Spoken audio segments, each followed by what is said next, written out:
నిన్న అనంతపురం జిల్లాలో మాజీ ముఖ్యమంత్రి జగన్ చేసిన వ్యాఖ్యలపైన పోలీసు సంఘానికి సంబంధించినటువంటి నేతలందరూ తీవ్రస్థాయిలో మండిపడుతున్నారు. అక్కడ రామగిరికి సంబంధించినటువంటి ఎస్ఐ కూడా ఒక సెల్ఫీ వీడియో విడుదల చేశారు. ఈ నేపథ్యంలో మనతో మాట్లాడడానికి పోలీసు సంబంధించిన Andhra Pradesh police officers association president Srinivasarao గారు ఉన్నారు. సార్, ఏంటంటే జగన్ మొన్న విజయవాడ వచ్చినప్పుడు ఇదే విధంగా మాట్లాడారు, ఇప్పుడు అసెంబ్లీ దగ్గర కూడా ఇదే విధంగా మాట్లాడారు, నిన్న అనంతపురంలో కూడా ఇదే విధంగా మాట్లాడారు. ఏంటి కేవలం ఆయన అందరి పోలీసులను టార్గెట్ చేశారనుకుంటున్నారా, లేకపోతే తెలుగుదేశానికి మద్దతుగా తెలుగుదేశానికి సపోర్ట్గా ఉన్నటువంటి పోలీసుని టార్గెట్ చేసి మాట్లాడాలనుకుంటున్నారు? ఇప్పుడు ఆ వ్యాఖ్యలు మనం వింటా ఉంటే మొత్తం పోలీసుల్ని టార్గెట్ చేసినట్టుగా ఉంది.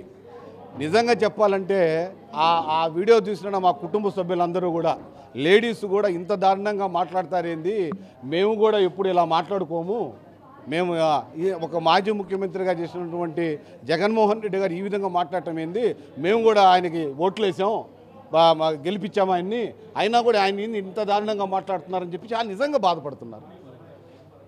అంటే గతంలో కూడా జగన్ ముఖ్యమంత్రిగా ఉన్నప్పుడు చంద్రబాబు కూడా ఇదే వ్యాఖ్యలు చేశారంటే బట్టలు ఉడదీస్తామని కాదు, కానీ ఎవరైతే జగన్కి లేకపోతే వన్ సైడెడ్గా పనిచేస్తున్నారో వాళ్ళకి ఖచ్చితంగా పనిష్మెంట్ ఉంటుందని చెప్పారు. ఆ సందర్భంలో మీరు ఏ విధంగా చెప్పారు? ఇప్పుడు ఖచ్చితంగా ఎవరైనా కూడా రూల్ ఆఫ్ లా పాటించవలసిందే. మనకి ఏదైతే నిర్దేశించిన చట్టాలు ఏవైతే ఉన్నాయో ఆ చట్ట ప్రకారమే ఎవరైనా వెళ్ళాలా. ఒకవేళ ఎవరైనా చట్ట వ్యతిరేక చర్యలు చేసినా, అది నేనైనా మా డిపార్ట్మెంట్లో కొంతమంది అయినా ఎవరు చేసినా కూడా ఆ చట్టానికి బాధ్యులు అవ్వవలసిందే, దానికి ఎలాంటి మినహాయింపు లేదు. నిన్న రామగిరి ఎస్ఐ కానీ అక్కడ ఉన్న పోలీసులు పూర్తిగా పసుపు జెండా పసుపు షర్టు ధరించిన వాళ్ళలాగానే ప్రవర్తించారు కాబట్టే జగన్ ఆ వ్యాఖ్యలు చేయాల్సి వచ్చింది. చాలామంది ఎవరైతే పోలీసులు టీడీపీతో అండగాగుతున్నారో వాళ్ళకి మాత్రమే జగన్ హెచ్చరిక జారీ చేశారు, అందరికీ కాదనేది వైసీపీ నేతలు తోపుదుర్తి ప్రకాష్ రెడ్డి కూడా ఇంతకుముందు మాట్లాడాడు. ఇప్పుడు వాళ్ళ పార్టీల పరంగా వాళ్ళు ఎన్నైనా మాట్లాడుకోవచ్చు, తప్పులేదు. కానీ అక్కడ చూసిన వాళ్ళే కానీ మాకు వచ్చిన మాధ్యమాలలో మేము విన్నది మటుకు అందరినీ మాట్లాడినట్టుగానే ఉన్నది. మేము అదే చెప్తున్నాం, ఒకవేళ తప్పు ఎవరైనా చేస్తుంటే దానికి సంబంధించి చట్టపరంగా చర్యలు తీసుకోవచ్చు, తప్పేం లేదు దాంట్లో. కానీ పచ్చ సొక్కాలు సరే మీరు అన్నట్టుగానే అనుకుందాం, అవన్నీ చూడంగానే ఆయన ఆ విధంగా మాట్లాడారంటే ఆయన ఎవరైనా ఒక మాజీ ముఖ్యమంత్రి.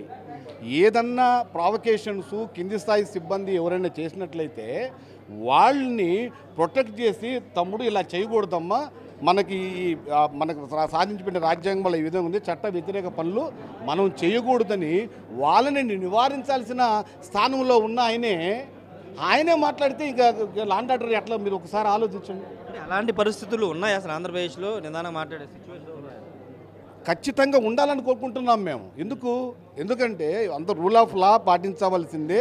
ఆ చట్టానికి ఎవరైనా అతీతులు కాదు, చట్టం దాని పని తను చేసుకుంటూ పోతుంది. ఉండాల్సిన పరిస్థితులు ఉన్నాయా లేదా, దట్ ఈస్ డిఫరెంట్. ఉండాలి, ఉండి తీరాలి.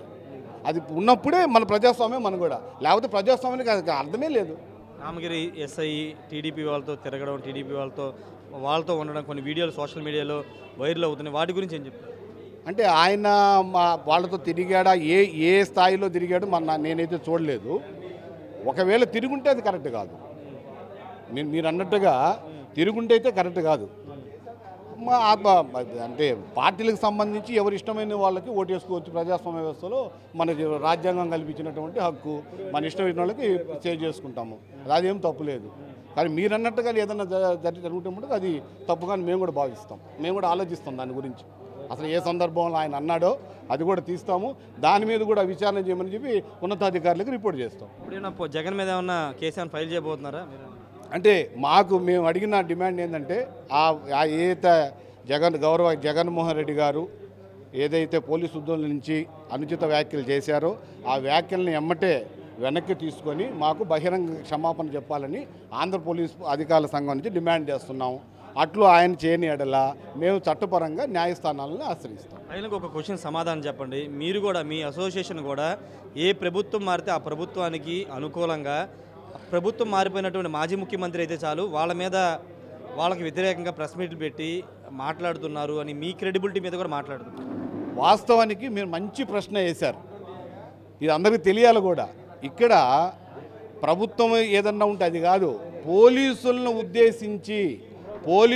ఉద్దేశించి ఎవరు మాట్లాడినా కూడా ఆంధ్రప్రదేశ్ పోలీస్ అధికారుల నుంచి ఖండన ఇస్తూనే ఉంటాం. అది ఏ ప్రభుత్వం మాకు సంబంధం లేదు, పార్టీలతో మాకు సంబంధం లేదు.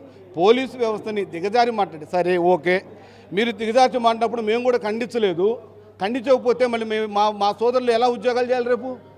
ఒకసారి ఆలోచించండి. మీరు కూడా ఎలా ఉద్యోగాలు చేస్తారు రేపు?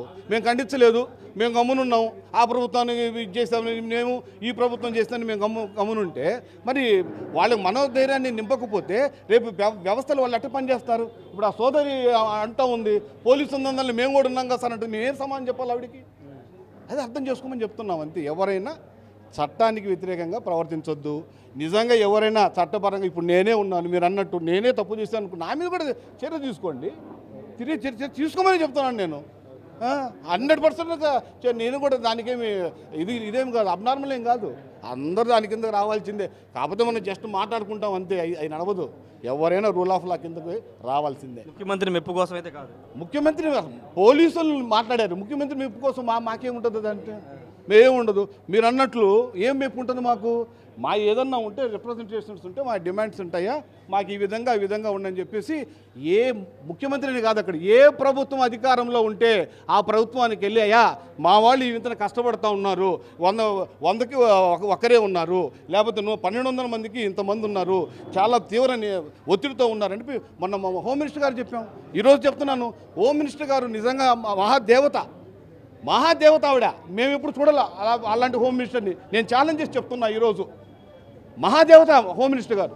ఈవెన్ చిన్న రిప్రజెంటేషన్ ఇస్తే చిన్న మైన్యూట్ యాజ్ అ టీచర్ ఆవిడ. నిజంగా మాకు ఆ టీచర్ హోమ్ మినిస్టర్ రావడం ఈ విధంగా మీరు అంటున్నారు కదా, గౌరవ నారా చంద్రబాబు నాయుడికి ఈ సందర్భంగా ప్రత్యేక కృతజ్ఞతలు అభినందనలు తెలియపరుస్తూ ఉన్నాం.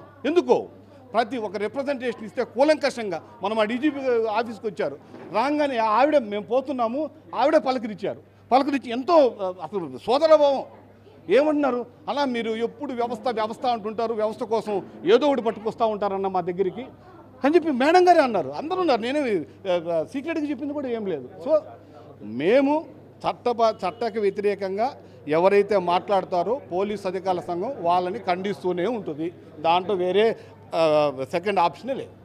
Thank you. మొత్తంగా అయితే అధికార ప్రతిపక్షాలను తేడా లేకుండా ఖచ్చితంగా పోలీసుల మీద ఎవరైతే మాట్లాడతారో వాళ్ళ మీద చట్టపరమైన చర్యలు తీసుకుంటామని, చట్టపరమైన చర్యలు డిమాండ్ చేస్తామని శ్రీనివాసరావు చెప్తున్నారు. ప్రస్తుతానికి పోలీస్ సంఘం వాళ్ళు పెద్ద ఎత్తున జగన్ మీద ఫైర్ అవుతున్నారు. ఆయన క్షమాపణ చెప్పకపోతే, జగన్ కనుక క్షమాపణ చెప్పకపోతే ఖచ్చితంగా లీగల్ ఫైట్ చేస్తాం, న్యాయపరంగా ముందుకు వెళ్తామని చెప్తున్నారు. ఎక్కడ ముఖ్యమంత్రులు ప్రభుత్వాల మెప్పు కోసం తాము పనిచేయలేదు. ఏ ప్రభుత్వం ఉన్నా ఆ ప్రభుత్వంలో కనుక ఎవరైనా తప్పు చేసినా లేకపోతే ప్రతిపక్ష నేతలు ఎవరైనా పోలీసుని బెదిరించే విధంగా వ్యవహరిస్తే వాళ్ళ మీద మాట్లాడిన సందర్భాలు ఉన్నాయి. కానీ ఎక్కడ మేము ఒకరి పక్షాన్ని అధికారంలో ఉన్నప్పుడు అధికార పక్షం వైపు మాట్లాడే సందర్భాలు లేవని శ్రీనివాసరావు అయితే చెప్తున్నారు. Camera person శ్రీనివాస్తో Rayesh RTV Vijayawada నుండి. మరిన్ని వీడియోస్ కోసం ఛానల్ ని సబ్స్క్రైబ్ చేయండి. లేటెస్ట్ అప్డేట్స్ కోసం వాట్సాప్ ఛానల్ ని ఫాలో అవ్వండి. ఆ లింక్ డిస్క్రిప్షన్ లో ఉంది.